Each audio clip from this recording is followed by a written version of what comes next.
നമസ്കാരം. കേരളത്തിലെ മുന്നണി രാഷ്ട്രീയത്തിന് ഒരു ഭീഷണിയായി വളർന്നു വരുന്ന ജനകീയ പ്രസ്ഥാനമാണ് 2020. നിലവിലുള്ള ഒരു രാഷ്ട്രീയത്തോടും അവർക്ക് സന്ധിയില്ല. രാഷ്ട്രീയക്കാർ ജനങ്ങളെ കബളിപ്പിക്കുന്നവരാണ്. അവർ പരസ്പര സഹകരണ സംഘങ്ങളായി നാട് കൊള്ളയടിക്കുന്നു.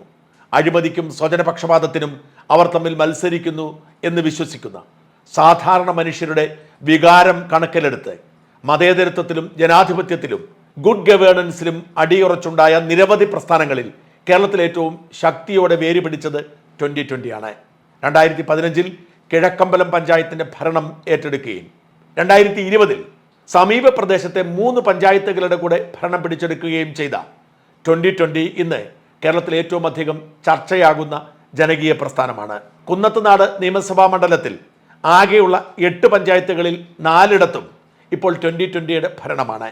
ബാക്കി 4 കൂടി അധികാരം ഉറപ്പിക്കാൻ, ജനാധിപത്യത്തിൽ ഊന്നിയ ഗുഡ് ഗവേണൻസ് കാട്ടിക്കൊടുക്കാൻ 2020 കഠിന പ്രയത്നത്തിലാണ്. അതുകൊണ്ട് ബാക്കി 4 പഞ്ചായത്തുകളിലും 2020യുടെ വോളണ്ടിയർമാർ വലിയ തോതിൽ പ്രയത്നിച്ചുകൊണ്ടിരിക്കുന്നു, പ്രവർത്തിച്ചുകൊണ്ടിരിക്കുന്നു, യൂണിറ്റ് രൂപീകരിച്ചുകൊണ്ടിരിക്കുന്നു. ഈ പ്രവർത്തികൾ പൂർത്തിയായി കഴിയുമ്പോൾ അവരൊരു വലിയ കൺവെൻഷൻ നടത്താറുണ്ട്. തിരുവാണിയൂർ പഞ്ചായത്തിലാണ് ആയിരക്കണക്കിന് ആളുകൾ പങ്കെടുത്ത ഒരു കൺവെൻഷൻ ഈയിടെ നടന്നത്. നാളെ, അതായത് ജനുവരി മാസം 21-ാം തീയതി പുത്തൃക്ക പഞ്ചായത്തിലെ കൺവെൻഷൻ നടക്കുകയാണ്. വൈകുന്നേരം 5:30 മണി മുതൽ കോലഞ്ചേരി സെന്റ് പീറ്റേഴ്സ് കോളേജിന്റെ ഗ്രൗണ്ടിൽ വലിയൊരു മഹാസമ്മേളനം വിളിച്ചു ചേർത്തിരിക്കുന്നു. ഈ മഹാസമ്മേളനത്തിൽ പുതൃക്ക പഞ്ചായത്തിലുള്ള സകലരെയും പങ്കെടുപ്പിക്കുക, പുതിയ ഒരു ഭരണം വാഗ്ദാനം ചെയ്യുക എന്നതാണ് 2020യുടെ ലക്ഷ്യം. സ്വാഭാവികമായും മറ്റ് രാഷ്ട്രീയ പാർട്ടികളെ അസ്വസ്ഥപ്പെടുത്തും, പ്രത്യേകിച്ച് ഭരണകക്ഷി അതിന് പാരവയ്ക്കാൻ വേണ്ടി രംഗത്തിറങ്ങി.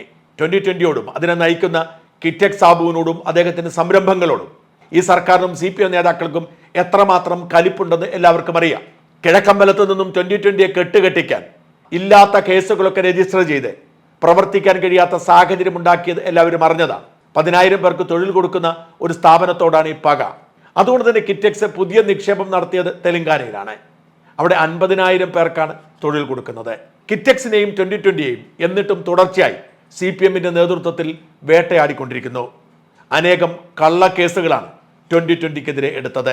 ഒരു 2020 നേതാവിൻ്റെ മരണത്തിന് പിന്നിലും CPM ആണ് എന്ന് 2020 ഉന്നയിക്കുന്നു. ഈ സാഹചര്യത്തിൽ അവരുടെ കൺമുമ്പിൽ ഇത്രയും വലിയൊരു സമ്മേളനം നടത്തുന്നത് CPMന് ആലോചിക്കാൻ പോലും കഴിയുന്ന കാര്യമില്ല.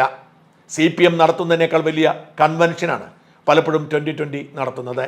ഈ പശ്ചാത്തലത്തിൽ അവസാന നിമിഷം ആ കൺവെൻഷന് അനുമതി നിഷേധിക്കുകയായിരുന്നു സർക്കാർ.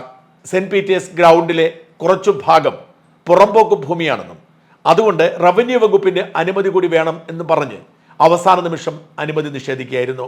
10,000 രൂപ കൊടുത്ത് കോളേജ് മാനേജ്മെന്റിൽ നിന്നും വാടകയ്ക്കെടുത്ത് കൺവെൻഷന്റെ ഒരുക്കങ്ങൾ പൂർത്തിയാക്കിയപ്പോഴാണ് സർക്കാർ പാരയുമായി രംഗത്തിറങ്ങിയത്. എന്തായാലും 2020 ഇതിനെതിരെ ഹൈക്കോടതിയെ സമീപിച്ചു.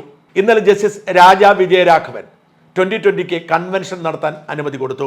അതേ സ്റ്റേഡിയത്തിൽ നവകേരള സദസ്സ് നടന്നതാണെന്നും അതുകൊണ്ട് തന്നെ 2020ക്ക് സാങ്കേതിക കാരണങ്ങൾ പറഞ്ഞ് അനുമതി നിഷേധിക്കുന്നത് നിയമവിരുദ്ധമാണെന്നും വിവേചനമാണെന്നുമുള്ള 2020യുടെ വാദം ഹൈക്കോടതി ശരിവെച്ചു. നവകേരള സദസ്സ് നടത്താൻ ഒരു കുഴപ്പവുമില്ലെങ്കിൽ 2020ക്ക് കൺവെൻഷനും നടത്താം എന്ന് ഹൈക്കോടതി വിധിച്ചു. ഹൈക്കോടതി വിധിയുടെ അടിസ്ഥാനത്തിൽ നാളെ CPMനെ വെല്ലുവിളിച്ചുകൊണ്ട് തന്നെ 2020 മഹാസമ്മേളനം നടത്തുന്നു. പുതൃക്ക പഞ്ചായത്തിൽ നിന്നും ആയിരക്കണക്കിന് പ്രവർത്തകരെയാണ് അവിടേക്ക് എത്തിക്കുന്നത്.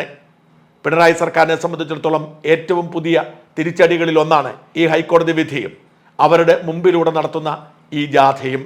അഴിമതിയിൽ പൂണ്ട ജനവിരുദ്ധ ഭരണം നടത്തുന്ന ഈ സർക്കാരിനെതിരെ ചങ്കൂറ്റത്തോടുകൂടി വെല്ലുവിളിക്കുന്ന 2020യെ അഭിനന്ദിക്കാനും അവരുടെ കൺവെൻഷനിൽ പങ്കെടുത്ത് അവർക്കൊപ്പം ചേരാനും മറുനാടനും തീരുമാനിച്ചിരിക്കുകയാണ്. അതിൻ്റെ ഭാഗമായി ഈ കൺവെൻഷനിൽ പങ്കെടുക്കാൻ മറുനാടിൻ്റെ പ്രതിനിധിയായി എളിയവനായ ഈ ഞാനും പോകുന്നതാണ്. നാളെ വൈകുന്നേരം 5:30 മുതൽ കോലഞ്ചേരി സെന്റ് പീറ്റേഴ്സ് കോളേജ് ഗ്രൗണ്ടിൽ നടക്കുന്ന ഈ പരിപാടിയിൽ ഒരു സാധാരണക്കാരനായി പങ്കെടുക്കുകയും ആ സമ്മേളനത്തെ അഭിസംബോധന ചെയ്ത് ഒരു ചെറിയ പ്രസംഗം നടത്തുകയും ചെയ്യണമെന്ന് എന്നോട് 2020യുടെ സാരഥിയായ കിറ്റക് സാബു ആവശ്യപ്പെട്ടിട്ടുണ്ട്.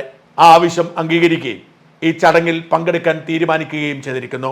ജനാധിപത്യ വിരുദ്ധ സർക്കാരിനെതിരെ സാധാരണക്കാരായ ജനങ്ങൾ രാഷ്ട്രീയത്തിന് അതീതമായി ഒരുമിച്ച് നിന്ന് പ്രതിഷേധിക്കുമ്പോൾ അവർക്കൊപ്പം ചേരേണ്ട ബാധ്യത ഒരു സാധാരണ പൗരൻ എന്ന നിലയിൽ ഉള്ളതുകൊണ്ടാണ് ഈ ഉത്തരവാദിത്വം ഞാൻ ഏറ്റെടുക്കുന്നത്. നാളെ വൈകുന്നേരം 5:30 കോലഞ്ചേരി സെന്റ് പീറ്റേഴ്സ് ഗ്രൗണ്ടിലെത്തുന്ന മറുനാടൻ്റെ പ്രേക്ഷകരെ കാണാൻ കഴിയും എന്ന സന്തോഷവും എനിക്കുണ്ട്.